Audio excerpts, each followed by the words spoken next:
So what we're going to do today is a little bit with paper and a little bit with stitching. So what I thought we'd do is start off with the hexagon, yeah, because that might just take a little bit more time. And for the hexagon, oops, lost my earpiece, hang on, it's not so good. You need your, if I just go onto my little camera, let me just do it that way, 2 seconds, right. So you need your hexagon. There's also a bit of wadding that was in your pack with a template attached, yeah? So that little piece needs to be cut out if you haven't done that already. I'm working on a larger scale than you are, just so that you hopefully can see it better. Philippa, what sort of thread do we need? Embroidery thread or cotton thread? Just cotton thread's absolutely fine. So I've just used, I'm going to use mine in red so that you can see what I'm doing. So it's just ordinary sewing thread that you'd put in a sewing machine.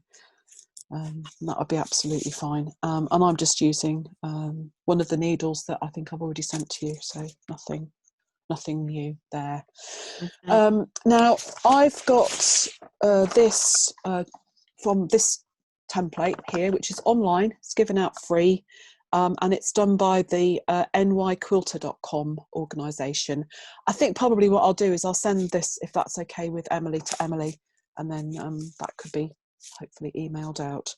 So the first thing we've got to do then is find the centre, and the way we're going to do that is to crease so that you've got your flat sides coming together, and open it out, and then I just did a couple of creases. Oh, so again, which side is the pattern, in or out? Sorry, wrong, you want it wrong, right side down, so that you're, yeah, that'd be great, good point. So you should have your wrong side facing you, and then where those intersect, yeah, you can put a little blob or a pin or something, and that would work really well.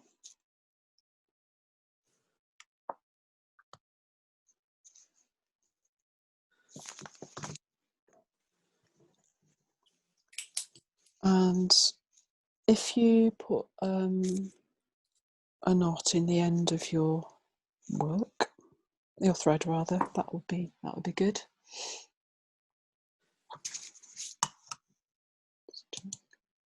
So the next stage we've got to do is to fold each of the straight sides, but we'll do it as we go along because I think that's easier. And you can just finger press it. Now I've marked then where my fold is, just so that you can see it. So you can see I've kind of marked it on all those sides. You don't need to do that, but just so that you know that's where we're heading. And I'm going to start off in the middle like this, so that my knot is on the inside, so it's on the top of, yeah, on the wrong side of the fabric. That makes sense. And then what we're going to do is we're going to come up, and you want to stitch it so that, I'm just going to, so that you are coming, and I'm not going to put the wadding in yet. I kind of create this and then put the wadding in, so don't worry about that. So we're going to come up, and you want to be about 1/8 of an inch, 3 mil, something like that. So you're going from the wrong side over and out to the right side, okay? And then fold your next side. Doesn't matter which way round you go, so you can go clockwise or anti-clockwise, and then from the wrong side to the right side, and turn it round and do your next piece.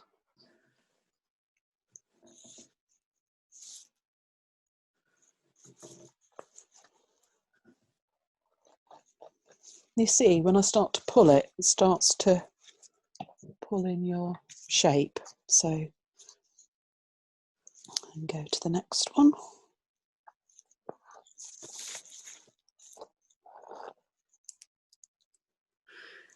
and then to the final one. So you should have something that vaguely looks like that. If I just say to you, this is the way you start it if you don't want to put padding in. So if you've got quite a thick fabric, you don't necessarily need to put wadding in there, okay? Now, I'm going to now just trim my knot off in the middle, and I'm just going to re-knot it so that it's not in the middle anymore, okay? Oh. Like that. So you know how to start it if you're not going to put wadding in, okay? And then can you see, if I start to pull it up, it starts to, on the back, starts to form another hexagon, okay? So you can now take your piece of wadding and put that into your middle, and you can adjust it in a minute. So we're just going to now, so I'm going to just pull this up.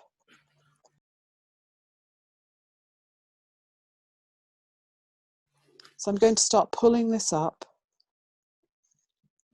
Do we put the wadding in glue side down?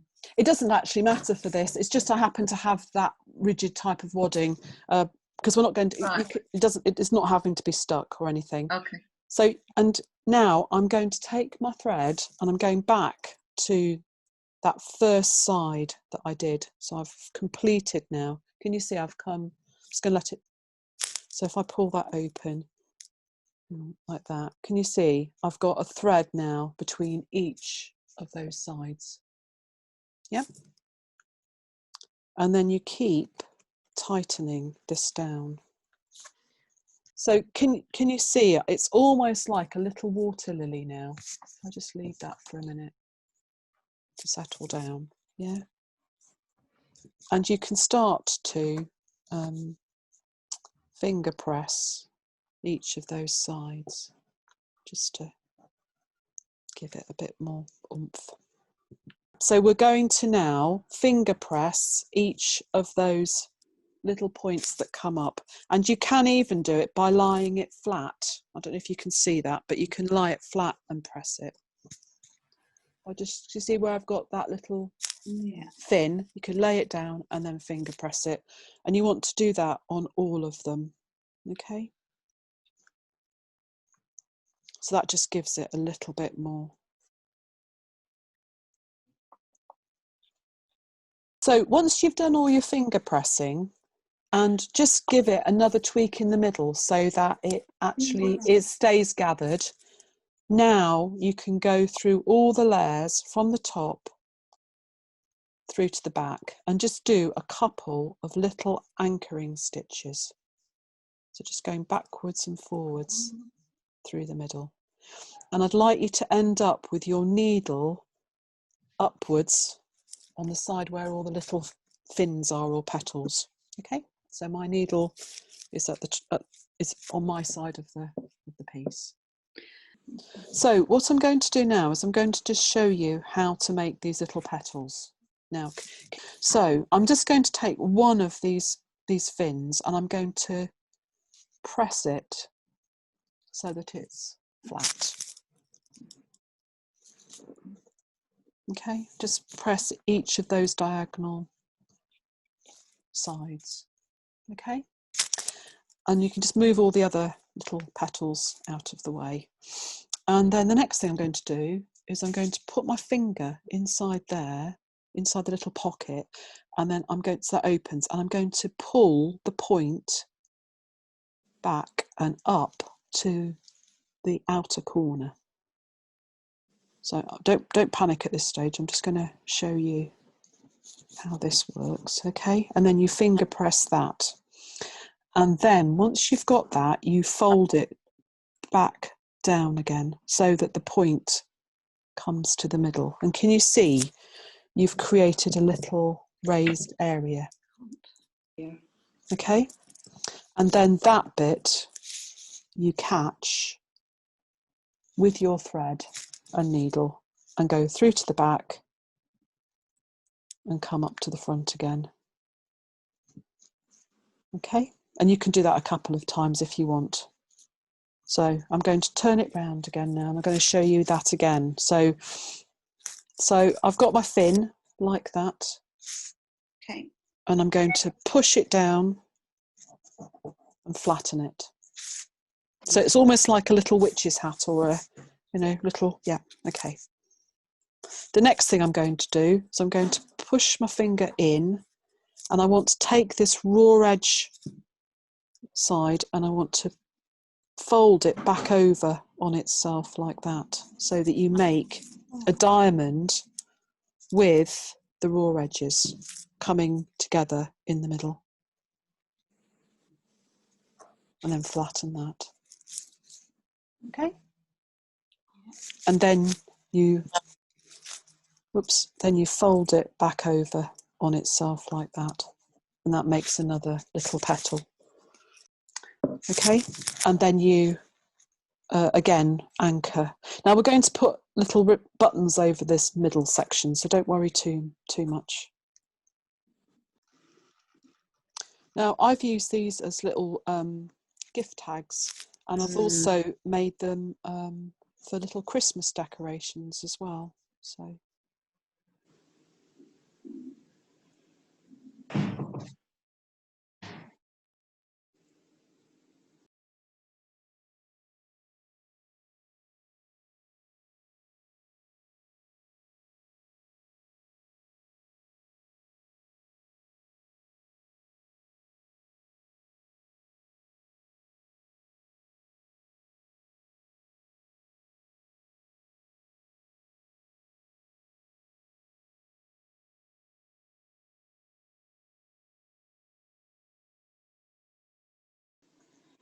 and I think what I'm kind of intrigued by is, you know, it's lovely to do them in the patterned fabrics, but I'm just going to finish this last little one off here. It's just as valid, isn't it? If you did it in, this is just calico that I have here. So, you know, or you could do old sheeting, you know, that would work. So it's got a lot of, you know, different things that you can do with it. So obviously you've now got frayed edges in the middle and stitching and all sorts of things. So the next bit is basically to put a button over the top of it. And I did one, if I just get the out of the packet. So this is the little one that I made. So I've put buttons into the actual packet that I've sent you. So on this one I've used 2 buttons there. So I've got a green one then with a red one on the top, and I've also done the same on the back to cover my stitching over. So you should have enough buttons in your pack to do that. And then what I've also done is I've got on one of the little points here, you know, where the top of the little flowers are, I've put a little thread through to make it either a gift tag or a Christmas decoration. Okay, and then it hangs. I don't know if you can